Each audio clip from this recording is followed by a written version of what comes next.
All right, good morning.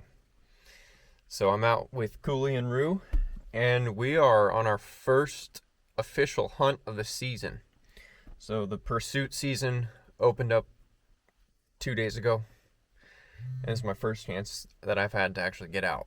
So we're up in a good area, and I'm down to Cooley and Rue for now, and I'll talk a little bit more about why it's just them later.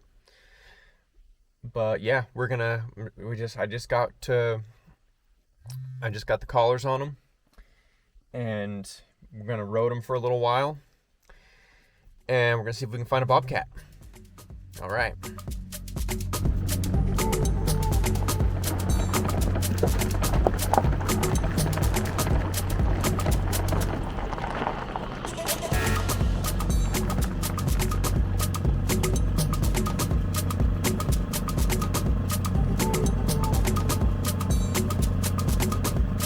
Roading the dogs, and they're not barking, but they're sniffing. They're doing like a silent strike, little silent strikes.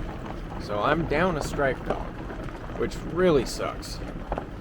And reason for that is that my strike dog died on me. So I've been posting a lot about my new book that I wrote called Cat Dog Chronicles, and it is all about my last hunting season,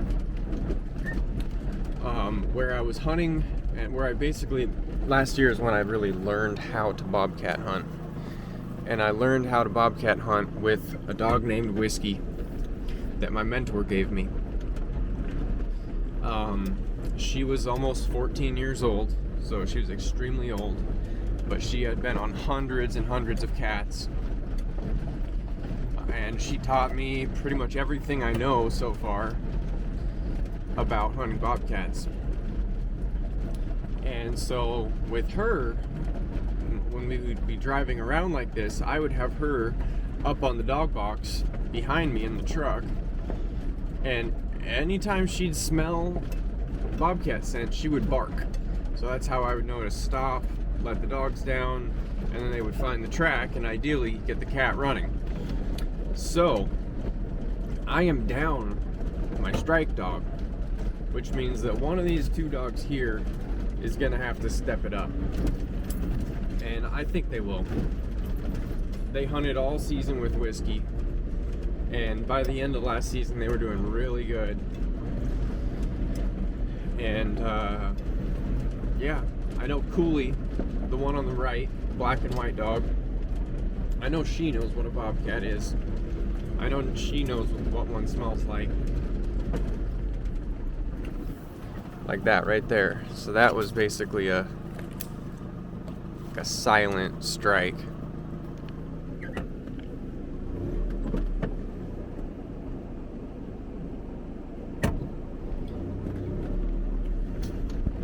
So they're doing good. But now we just gotta find the cat. One problem is that today it's also archery elk season. So I might run I've already ran into one person who passed me. I don't know if they were elk hunting or not. They may have been. And I passed a camp. So, we all have to share the woods. It is what it is. But I'm not gonna hunt much past sunrise. So I got out here later than I was hoping for, because I just completely ignored my alarm clocks. Whoops. But I woke up at 2:45, and I left my house at 3:30. Got up here at 5. So anyways, I'm just happy to be out here, and I hope these dogs get something running.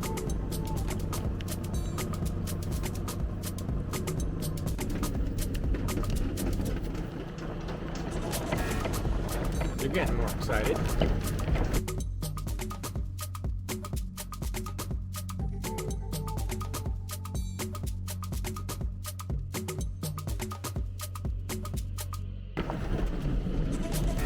So I've hunted this exact spot in the snow before, and we trailed a bobcat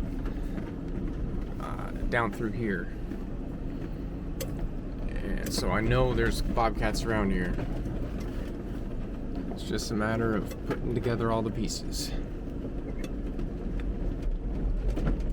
I also found a big herd of elk at the end of this road.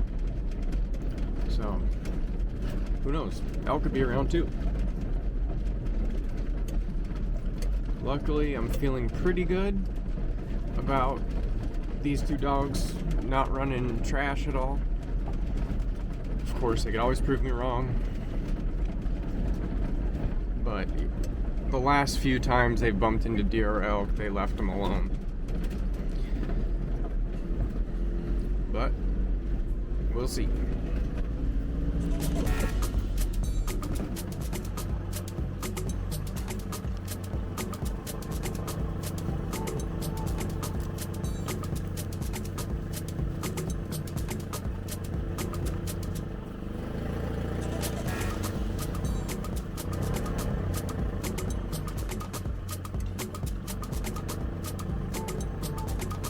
That almost looks like an elk trail right there. Probably is.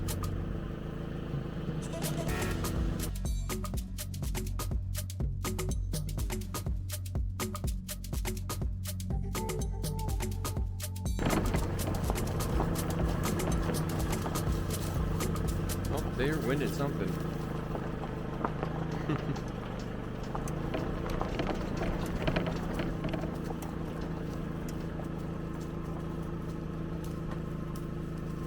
Hopefully they're not winding a herd of elk, 'cause that'd be bad, and they would get in trouble.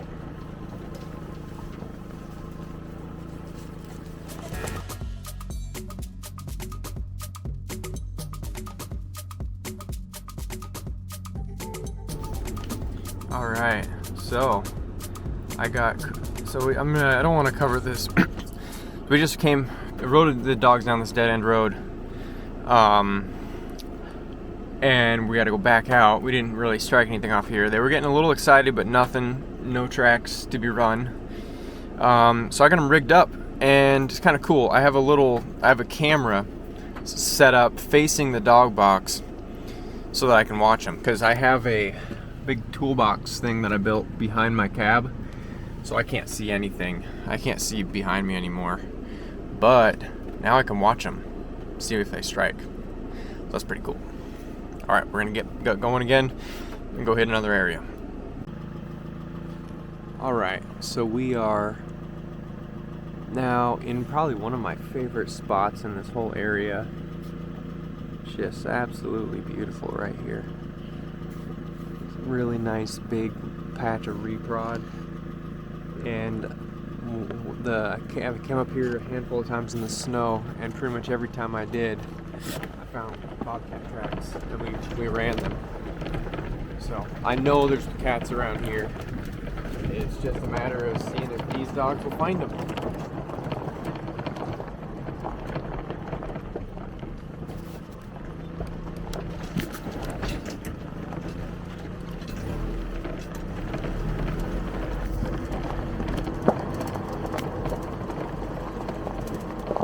Started a cat right here last year. Right where Cooley's sniffing, actually.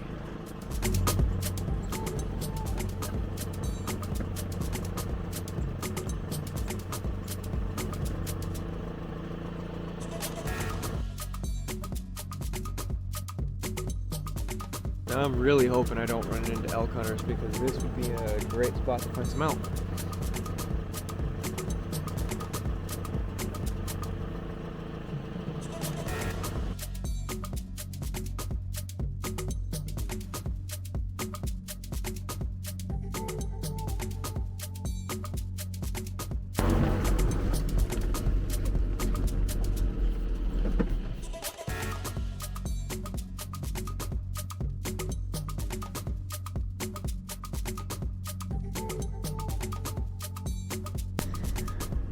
Alright, so just driving down this little brushy road, and flushed a covey of quail. And then Rue and Cooley were sniffing where the quail were, but then they took off into the woods, very interested by something, and now they're 65 yards up the hill. Oh wait, no, they're coming back. I mean, bobcats like quail, so that's always a good sign.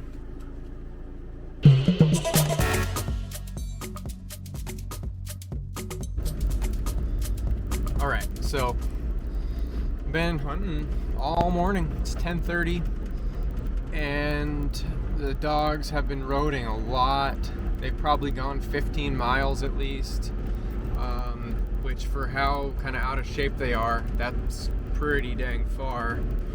I could tell they were getting kind of tired, so I have them on the rig, up on the rigging platform. And yeah, so you can see Rue right there and Cooley on my phone from the camera.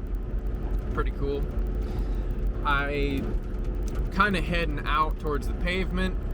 I was roading them. I was gonna keep roading them, but I just came across a camp of a bunch of people, a bunch of elk hunters. I didn't stop to talk, but they kind of glared at me a little bit.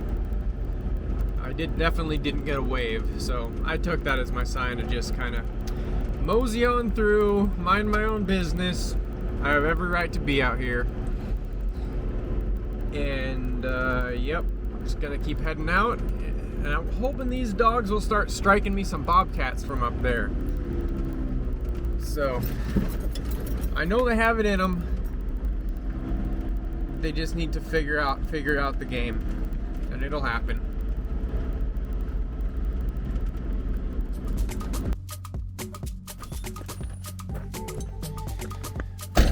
All right, well, we are done for the day. I feel like it was productive.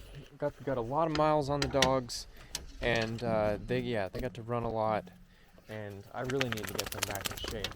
So anytime they spend in the woods is a good thing. Run into lots of people, elk hunters on the way out. So it's not too hot, so I could still keep going, but I just don't really want to run into all those people with the dogs. And, you know, I also don't want to mess up their hunt. Is what it is. Anyways, I'm going to get these dogs loaded back up, take their collars off, load them up, maybe give them a little more water, and then we're heading home. Thanks for watching.